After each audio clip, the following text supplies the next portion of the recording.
আমাকে ক্ষমা করে দেন, আমাকে আর একটা সুযোগ দেন। আমি যেভাবে করেছি তার প্রায়শ্চিত্ত করতে চাই। ওকে নিয়ে যাও। আমি যাবো না, আমি যাবো না, আমাকে আর একটা সুযোগ দেন। একটু দাঁড়াও, তোমার পা 50% কমে গেছে, আর 20% আছে। আমার তো কমে গেছে, কিন্তু কিভাবে? তোমার বৌমার লেগি দেখতে চাও? হে খুদা, আমি তোমার কাছে দু হাত তুলে দোয়া করছি। আমার শ্বশুর পৃথিবীতে থাকতে মনে জানতে জানতে অনেক পাপ করেছে, তুমি তাকে ক্ষমা করে দিও। হে খুদা, তুমি তাকে জান্নাতবাসী করো। কোন মৃত ব্যক্তির লেগে তার আপনজন যদি দোয়া করে, সেই দোয়া কবুল হয়।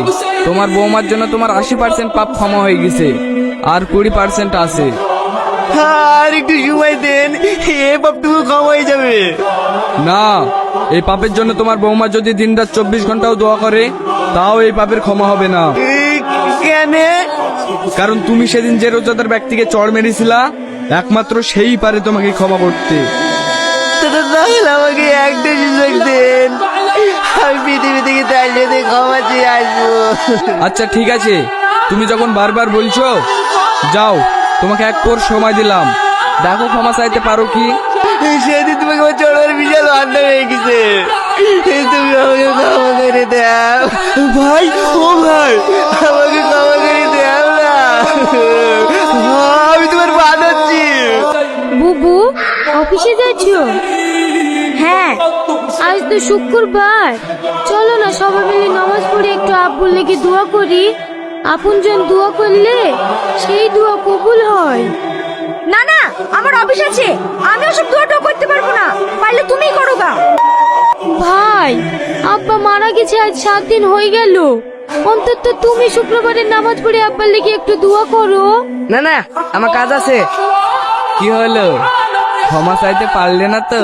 না, মরার পরে কোনো ক্ষমা হয় না। চলো। আমাকে সেটার মধ্যে ক্ষমা করে দাও, আমি জাহান্নামে যাবো না। আমি কোনো মরিনি, আমি কোনো বেঁচে আছি। হে খোদা, তোমাকে হাজার হাজার শুকরিয়া আমাকে আর একটা সুযোগ দেওয়ার জন্যে। আব্বা আপনি?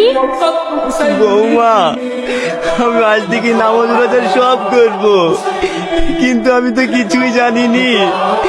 তুমি আমাকে নামাজ পড়া শিখিয়ে দিবা? হ্যাঁ আব্বা, আমি অবশ্যই শিখে দেবো।